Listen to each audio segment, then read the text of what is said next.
Hello again, this is Alex Duenas, and I know you're...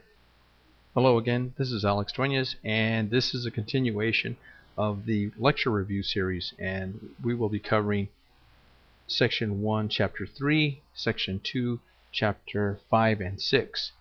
Now, I know, and I've had some responses back from some of the students from both campuses, and they were mentioning to me that there was just an overwhelming amount of information. And you know, the intent was for me to cover the material and then for you to read the book, but it's imperative that you read the book, and so there's a lot more things in the book that I may have just glossed over, so my lecture is just kind of hitting the highlights. I'm going to try to do something different for week 4, and that is try to condense the topics, depend more on you reading.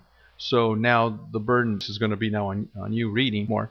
And I'm also going to try to recreate some of the tutorials so that they move quicker. I think there's been a lot of frustration that the students don't finish the tutorials because of the fact that they're so long-winded and wordy, you know. So I'm going to try to make them poignant, in which they lead to a project in which you can actually plot it by the end of the evening, and it will actually be directed, pointing you in the direction of your final. So if you do these little exercises that I custom make for you guys, by the time you get to the final, it should be old hat, and you should be able to bang that out pretty quick.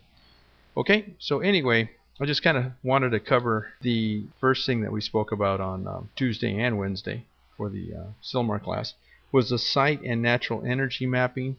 And I handed out a, I don't know how many page pamphlet that was on site and natural energy mapping, and it's basically a countdown of what needs to occur to get approval for developing a piece of property. And I emphasized that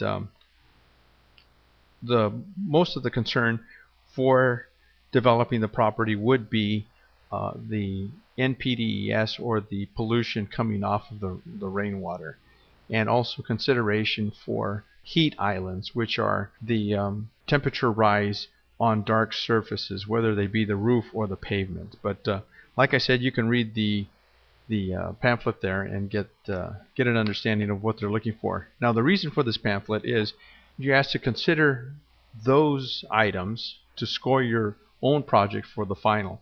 So you're probably going to have to justify your project using some of the criteria in this pamphlet. Okay? And right now I'm going to show you a little video on the some of the NPDES structures. Okay, I'm going to show you a little video on some NPDES structures, and those are the NPDES stands for National Pollution Discharge Elimination System. Okay, here we go. Okay, so what you're looking at is a inlet from a parking lot that will dump the dirty water coming off the parking lot during a rain, and then dump it down this bioswale. And the water's supposed to run along this grassy area, and then dump out or dump into a catch basin. And I'm going to zoom in on it right now. And the grass is supposed to clean the material, and there's supposed to be a cleaning of up to 80% of the material through that grassy area. Here we have an NPDES construction site entrance and exit. And the reason for the gravel and that little grate right in front is to prevent the trucks from carrying off dirt onto the street. Keeps all the dirt confined. And here we have a catch basin that's surrounded by sandbags and a hay bale, and that's to prevent any large loose material from going down into this catch basin. And here we have a detention basin.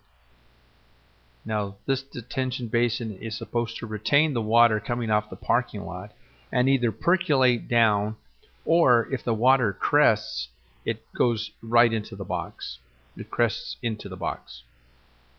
Okay, now here's a greater expanse of the detention basin. And what I'm going to zoom in on is the inlet area that comes from the parking lot. So the parking lot area is organized and basically sumped, so sump meaning a low point, to that little concrete patch over there, and then it comes off the parking lot into this detention basin.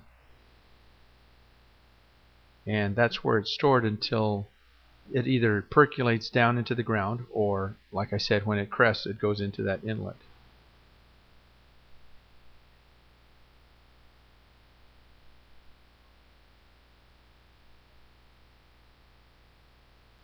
This blank fencing material is called a silt fence, and that's to prevent the dirt from